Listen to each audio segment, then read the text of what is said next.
다시 만나야 할 주님, 오늘 6번째 시간입니다. 오늘은 38년 된 베데스다 목가에서 38년 된 병자의 이야기를 가지고 말씀을 나누려고 합니다. 오늘 말씀의 배경이 되는 장소는 베데스다 연못입니다. 요한복음 5장 3절 4절은 이곳을 이렇게 소개합니다. 그 안에 많은 병자, 맹인, 다리 저는 사람, 혈기 많은 사람들이 누워 물의 움직임을 기다리니 이는 천사가 가끔 못에 내려와 물을 움직이게 하는데 움직인 후에 먼저 들어가는 자는 어떤 병에 걸렸든지 낫게 되밀어라. 베데스다 연못 이곳에는 늘 많은 환자들이 몰려들었습니다. 이유는 천사가 가끔 이 못에 내려와서 물을 움직이게 하는데 움직인 후에 가장 먼저 들어가는 자는 어떤 병에 걸렸든지 낫게 된다는 전설이 있었기 때문입니다. 그리고 이 연못에 오늘의 한 사람이 나옵니다. 5절 말씀. 거기 38해 된 병자가 있더라. 이곳에 무려 38년을 버티면서 병이 낫기를 기다린 사람이 있었습니다. 우리는 38년 된 병자라는 말을 좀 한번 생각해 보아야 됩니다. 1, 2년도 아니고 38년이라는 시간을 일어나지 못하고 누워서 살았다는 것은 감히 상상할 수 없는 아픔과 인내일 겁니다. 병든 지 38년 된 그의 어느 날 여느 때처럼 이 병자는 가족의 도움으로 이 연못에 나왔을 겁니다. 그만큼 오랫동안 병에 걸려 있었다면 아마도 제일 좋은 자리에 있었을지도 모릅니다. 그를 그곳에 데려다 준 가족들은 그에게 그날 먹을 조금의 빵과 물을 주었을 겁니다. 그리고 이런 말도 했을 겁니다. 오늘은 천사가 와서 꼭 네 병이 낫기를 바란다. 그도 오늘 천사가 내려와서 물을 움직이게 할 것을 기대했을 겁니다. 주변의 다른 병자들도 그런 기대의 말을 나눴을 겁니다. 그런데 저는 좀 이상한 생각이 하나 들더라고요. 왜 가족들은 이 병자를 그 자리에 두고만 갔을까 하는 생각입니다. 정말로 천사가 내려와서 물을 움직일 때 사랑하는 내 아픈 가족을 위해서라면 그게 한 달이 걸리든 1년이 걸리든 설사 10년이 걸린다 할지라도 그때를 기다렸다가 자기 가족, 아픈 가족을 들쳐업고 들어가야 되지 않았을까? 저는 이런 생각을 해보았습니다. 여러분, 왜 그랬을까요? 왜 이 가족들은 이 아픈 자기 가족을 그냥 두고 그 자리를 38년 동안이나 그렇게 떠났을까요? 이유는 간단합니다. 믿지 않았기 때문입니다. 어쩌면 그 자리에 있었던 어느 누구도 그 사실을 믿지 않았는지 모르겠습니다. 조금 전에 읽은 본문 요한복음 5장 3절 4절을 보면은요, 괄호 표시가 있습니다. 이 수학 시간에는 대괄호라고 배웠던 것 같아요. 이 괄호 표시를 좀 한번 주목해 보십시오. 그 안에 많은 병자, 맹인, 다리 저는 사람, 혈기 마른 사람들이 누워, 그리고 괄호가 시작됩니다. 물의 움직임을 기다리니 이는 천사가 가끔 못에 내려와 물을 움직이게 하는데 움직인 후에 먼저 들어가는 자는 어떤 병에 걸렸든지 낫게 되밀어라. 그리고는 괄호가 닫힙니다. 이 괄호 표시는 제가 신학교에서 배울 때는 후대에 첨가된 내용이라고 배웠습니다. 그러니까 이 내용은 예전엔 없었는데 후대 어느 때인가 어떤 사본에서부터 이 괄호가 내용이 첨가되었다는 겁니다. 그러면 이 괄호 안의 내용을 한번 빼고 5장 2절부터 5절까지 괄호 내용을 빼고 한번 제가 읽어보겠습니다. 예루살렘에 있는 양문 곁에 히브리 말로 베데스다라 하는 못이 있는데 거기 행각 5이 있고 그 안에 많은 병자, 맹인, 다리 저는 사람, 혈기 마른 사람들이 누워 있는데, 그리고 괄호 내용이 빠지고 5절로 갑니다. 거기 38해 된 병자가 있더라. 여러분 어떻습니까? 괄호의 내용이 있고 없고의 차이가 느껴지십니까? 어떤 차이라고 생각되십니까? 저는 한번 따라해 볼까요? 희망의 차이. 이 괄호가 있고 없고는 희망의 차이라고 느껴지더라고요. 괄호 내용을 다시 한번 제가 읽어드릴게요. 물의 움직임을 기다리니 이는 천사가 가끔 못에 내려와 물을 움직이게 하는데 움직인 후에 먼저 들어가는 자는 어떤 병에 걸렸든지 낫게 되미로라. 이 괄호 안의 내용은 희망이 있다고 믿고 싶은 겁니다. 여러분, 희망은 좋은 거죠. 그 희망을 가지고 하루하루를 견디는 사람들도 많습니다. 하지만 세상에 있는 희망, 세상이 말하는 희망은 대개 헛된 경우일 경우가 많습니다. 그래서 희망이 필요한 사람도, 그리고 희망이 있을 거라고 위로하는 사람도 사실은 모두 그 희망을 믿지 않습니다. 그냥 입으로만 희망을 말하는지도 모릅니다. 왜 38년 된 이 병자의 가족이 그를 베데스다 목가에 데려다만 놓고 그냥 갔는지 우리는 이제 알 수 있습니다. 입으로는 말했습니다. 오늘은 좋은 일이 있을 거야. 오늘은 꼭 고쳐질 거야. 그러나 사실 아무런 기대를 하지 않았을지 모릅니다. 그렇게 38년째 어느 날이 지나가고 있었습니다. 그런데 그 기대 없던 어느 날 이 사람에게 어떤 분이 찾아옵니다. 그리고 그에게 이렇게 묻습니다. 6절 말씀. 예수께서 그 누운 것을 보시고 병이 벌써 오랜 줄을 아시고 이르시되 내가 낫고자 하느냐. 예수님의 이 질문에 그가 이렇게 말합니다. 7절 말씀. 우리 이 말씀은 이 사람의 한번 심정을 생각해 보면서 우리 7절 말씀 함께 읽겠습니다. 시작.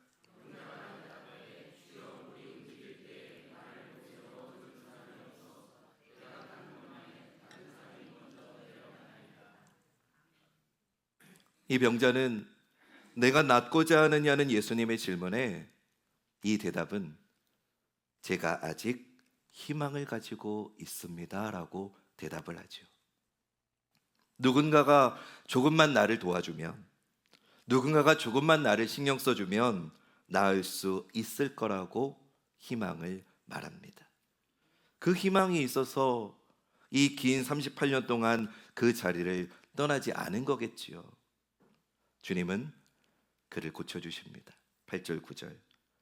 예수께서 이르시되 일어나 내 자리를 들고 걸어가라 하시니 그 사람이 곧 나와서 자리를 들고 걸어가니라. 이날은 안식일이니. 이 본문을 가지고 이런 설교의 결론을 내릴 수 있을 것 같아요. 사랑하는 여러분, 이 병자는 38년이 지났지만 그럼에도 병이 낫고자 하는 열망이 사라지지 않았습니다. 예수님이 네가 낫고자 하는 이 질문에 자기가 낫고 싶다는 열망을 충분하게 드러냈습니다. 그러니 우리도 어떤 어려움 속에서도 삶의 열정을 놓쳐서는 안 됩니다. 우리가 포기하지 않으면 예수님이 반드시 찾아오실 줄로 믿습니다. 이렇게 설교 끝낼까요?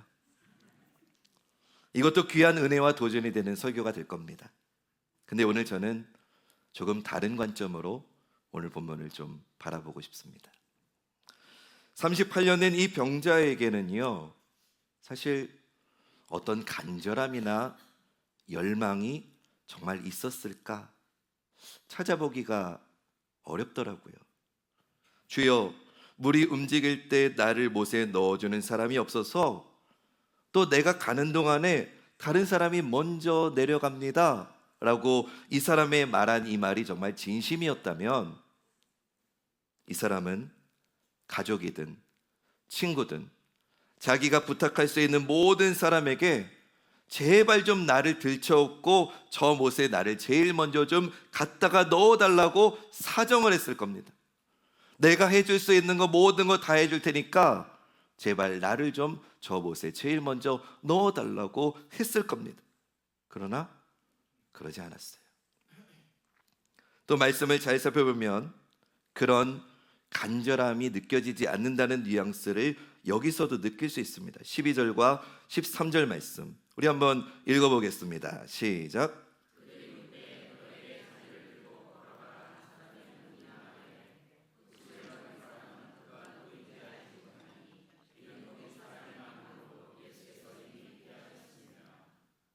이 사람은 예수님을 통해서 병이 나았는데도 자기를 낫게 해주신 분이 예수님이라고 하는 예수님의 이름조차도 모르고 있습니다. 아니, 알려고 하는 시도도 하지 않았습니다. 또 사람들이 그에게 병을 낫게 해준 사람이 누구냐고 물은 이유도 자기들도 병을 낫기 위함이 아니라 안식일에 이런 일을 행한 사람을 찾기 위해서였죠. 바리새인들 눈에는 38년 된 병자가 나은 것보다 안식일에 사람을 고치는 일을 하면 안 된다는 게 더 중요했던 겁니다. 그런데 그는 예수님을 만나서 이후에 주님의 이름을 알게 된 뒤에 유대인들에게 가서 자기를 고치신 분이 예수님이라고 말합니다. 15절. 그 사람이 유대인들에게 가서 자기를 고친 이는 예수라 하니라. 그러나 이 일이 결국 바리새인들에게 예수님을 더 박해할 빌미가 되지요. 게다가 결정적으로 이 사람은요, 병이 나을 만한 믿음도 가지지 못했습니다. 그래서인가요? 예수님께서 좀 다른 치유 기적 사건과는 다르게 좀 생소한 말씀을 14절에서 하십니다. 우리 이 말씀 앞에 화면 보시면서 읽어보겠습니다. 시작.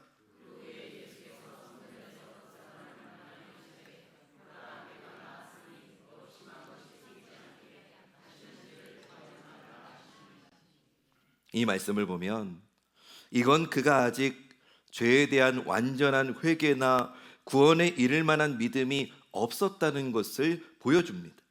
또 주님이 말씀하십니다. 다시 더 심한 병이 생길 수도 있으니 조심하라고 말입니다.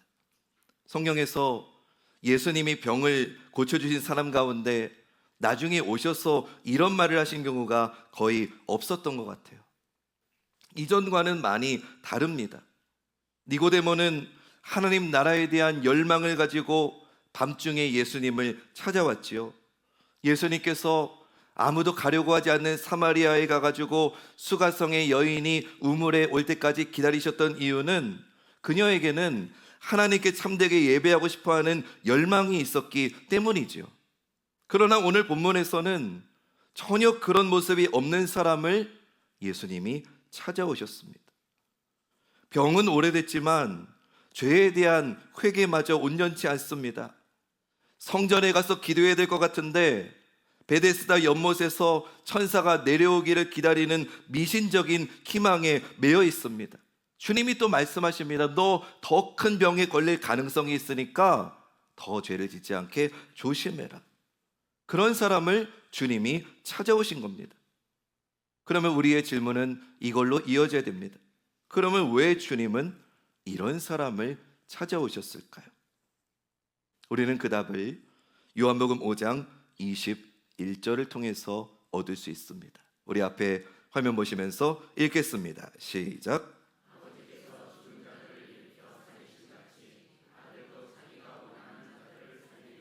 아멘. 예수님께서 말씀하시기를 자기가 원하는 자들을 살리신다고 말씀합니다. 다시 말하면 예수님께서 원하셨기 때문이라는 겁니다. 더 쉽게 말하면 예수님 마음이라는 겁니다. 내 마음이야. 내가 고쳐주고 싶어서 고쳐준 거야 라고 말씀하신 겁니다. 사실 요즘은 여러분 공정과 공평을 얼마나 강조합니까? 뉴스에서 이 세상에서 돈 있고 빽 있는 이들이 열심히 일한 사람이 도무지 갈 수 없는 곳으로 가는 것을 볼 때마다 얼마나 많은 시민들이, 특별히 우리 청년 젊은이들이 분노하면서 공정과 공평을 요구합니까? 근데 만약 예수님이 어떤 기준도 없고 심지어는 자격도 없는 사람을 그냥 예수님이 고쳐주고 싶다는 이유로 병을 고쳐주셨다면 아마 난리 날 사람 많을지 모릅니다. 특히 주님의 이 말씀을 그 베데스다 목가에 있었던 다른 병자들이 이 말씀을 들었다면 시위가 일어나지 않았을까요? 아니, 사람이 이렇게 많은데 그냥 오래됐다고 고쳐주는 겁니까? 그 사람 믿음도 없어 보이는데 왜 고쳐주신 겁니까? 그 사람 회개는 했습니까? 그 사람이 뭘 잘못해가지고 이런 병에 걸린 건지 알기나 하십니까? 또 이 일을 행한 원칙이 뭡니까? 기준이 뭡니까? 나는 50년 아팠는데 왜 난 안 고쳐주고 38년 된 이 사람 고쳐줍니까?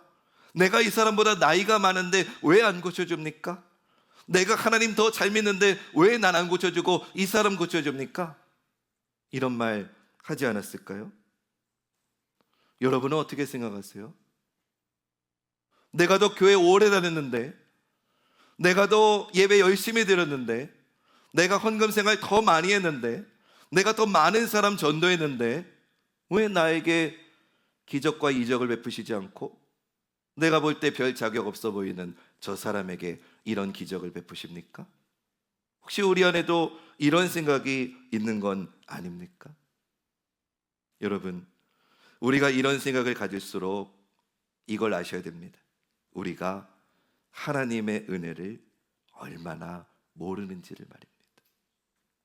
우리는 하나님의 은혜가 아무 조건이 없는 것이라고 입으로는 말하면서도 우리도 모르는 사이에 어떤 조건이 하나님의 은혜를 가져온다고 그렇게 여기고 있는지 모릅니다. 믿음이 있어야 하나님의 은혜를 받는 거야? 하나님 나라에 대한 소망과 간절함이 있어야 하나님의 은혜가 오는 거야? 라고 생각합니다. 물론 믿음 귀한 겁니다. 하나님 나라에 대한 열망과 소망은 정말 우리 모두가 사모해야 될 것입니다. 그러나 성경은 믿음이 있어서 하나님 나라에 대한 열망과 소망이 있어서 은혜가 왔다고 말한 적은 한 번도 없습니다. 에베소서 2장 8절 말씀, 우리 이 말씀을 깊이 생각하면서 한번 함께 고백해 보겠습니다. 시작.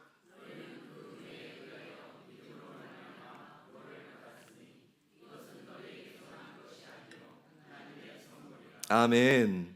은혜는 우리에게서 난 게 아니라고 하십니다. 우리의 어떤 조건이 되어가지고 그분이 우리에게 오시는 게 아니라고 말씀합니다.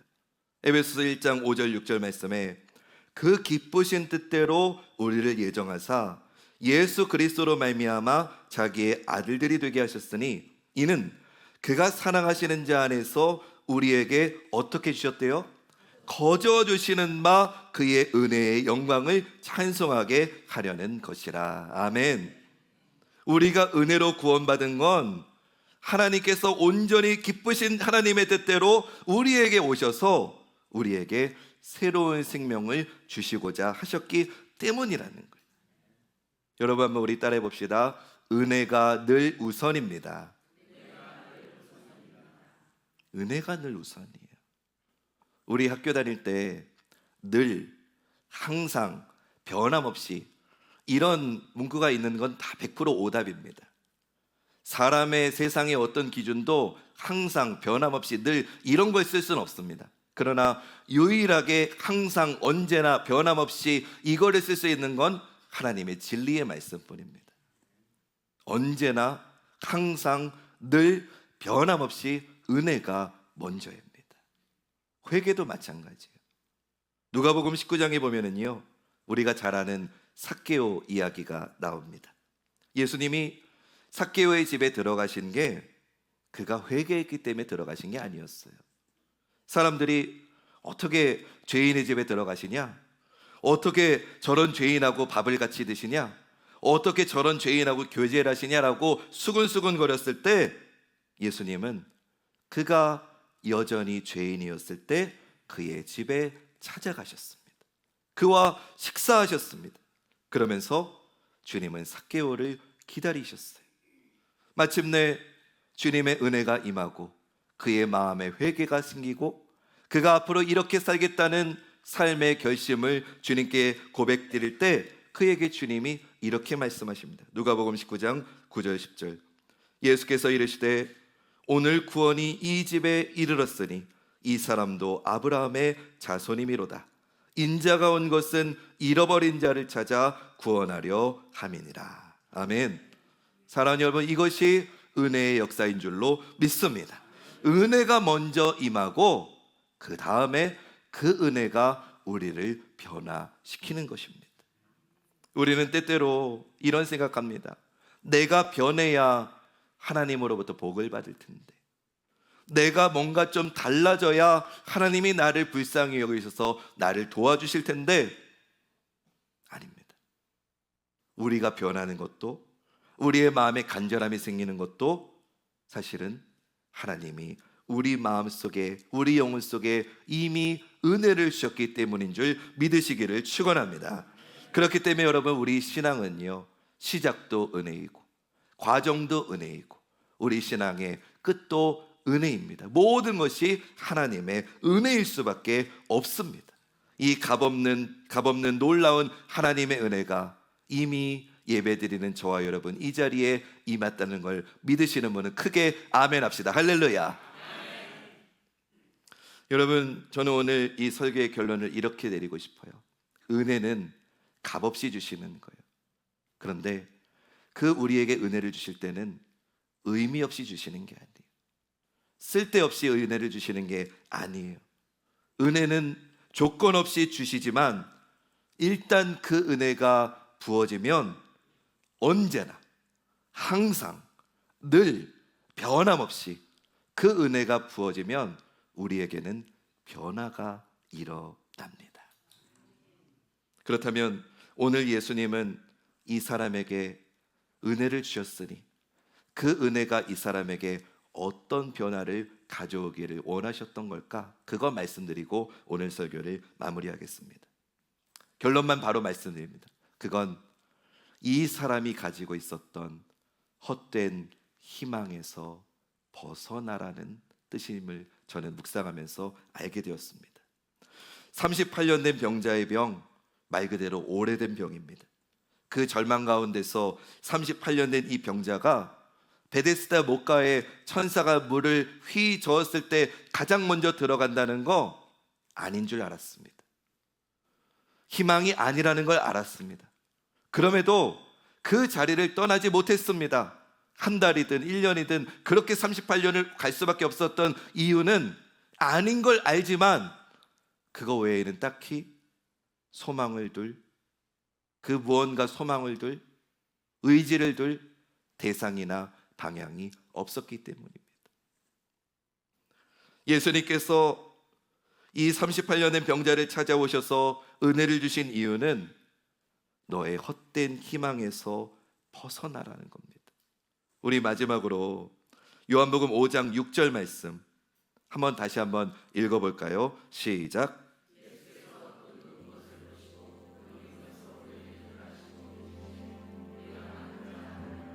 아멘. 내가 낫고자 하느냐? 저는 이 말씀을 오늘 저와 여러분 우리 한 사람 한 사람에게 주시는 주님의 음성으로 이렇게 바꿔보고 싶어요. 너는 정말 네가 기대고 있는 그곳에 희망이 있다고 믿느냐? 너는 정말 네가 지금 의지하고 있는 그 세상 어딘가에 진짜 희망이 있다고 믿느냐? 여러분, 우리 다 사실 알고 있어요. 세상에는 참된 희망이 없다는 거 다 알고 있어요. 이제 한 2달 남짓 지나면 또 우리나라 대통령을 뽑지요. 우리는 늘 기대를 가졌어요. 이번은 달라지겠지. 이제는 좀 새로워지겠지. 이제 좀 정말 잘 사는 나라가 되겠지. 이제 정말 윤택한 백성들의 삶이 회복되겠지. 근데 아니라는 거 다 경험했잖아요. 누가 대통령이 되든 크게 달라지지 않는다는 거 우리 다 알고 있어요. 그런데도 이번에도 또 기대하죠. 혹시나. 여러분, 분명히 말씀드립니다. 세상에는 희망이 없습니다. 참된 희망은 세상에 있지 않습니다. 우리가 만약 우리에게 은혜로우신 우리 주님을 만나지 못했다면 우리도 그런 가짜 희망에 하루, 한 달, 1년, 30년 내 인생 다하는 그 어느 때가까지 헛된 희망에 그렇게 허송세월을 보낼지 모릅니다. 아닌 건 아는데 마땅히 나의 희망을 대체할 무언가를 찾지 못했기 때문이죠. 그러나 그런 우리에게 은혜의 주님이 우리에게 오셨습니다. 은혜의 주님이 우리를 만나 주셨습니다. 자격이 있어서가 아닙니다. 조건이 되어서가 아닙니다. 거저 주시는 바, 우리의 행위가 아니라 누구든지 자랑하지 못하게 하려는 하나님의 선물로 은혜를 우리에게 주셨습니다. 그 은혜를 만나시기를 주님의 이름으로 축원합니다. 아프신 분이 있으실 겁니다. 인생의 희망이 사라진 분이 있으실 겁니다. 풀리지 않는 세상의 무게 가운데 낙심한 분이 있을 겁니다. 사람을 찾아가지 마시고 어떤 세상의 방법을 도모하기 이전에 그런 것들은 참된 희망이 아닙니다. 나에게, 아무 자격 없는 나에게 그냥 주님이 원하셔서, 주님이 나를 사랑하신 이유는 내가 자격이 있어서가 아니라 쉽게 말하면 내 맘이야. 안영자 권사, 내가 너를 사랑하는 건 내 맘이야 라고 말씀하시는 줄로 믿습니다. 나의 노력이 아니에요. 나의 의지가 아니에요. 내가 열심을 내서가 아니에요. 그냥 우리가 도무지 헤아릴 수 없는, 한량없는, 우리가 감히 측량할 수 없는 하나님의 그 사랑, 그 은혜를 우리에게 값없이 베풀어 주신 겁니다. 그 결정이 십자가이죠. 우리가 아직 죄인 되었을 때, 우리가 아무런 자격과 공로가 없었을 때 하나밖에 없는 독생하신 아들을 십자가에 못 박으시며 우리를 향하신 하나님의 사랑을 확증해 주셨습니다. 그리고 말씀하십니다. 왜 그랬냐고? 내 마음이야. 내가 너희를 사랑하는 내 마음이야. 그 하나님의 마음, 그 은혜를 깨닫는 이번 고난주간 부활의 기쁨을 충만히 누리실 수 있는 사랑하는 우리 관악중앙교회 모든 성도님들 되시기를 주님의 이름으로 축원합니다.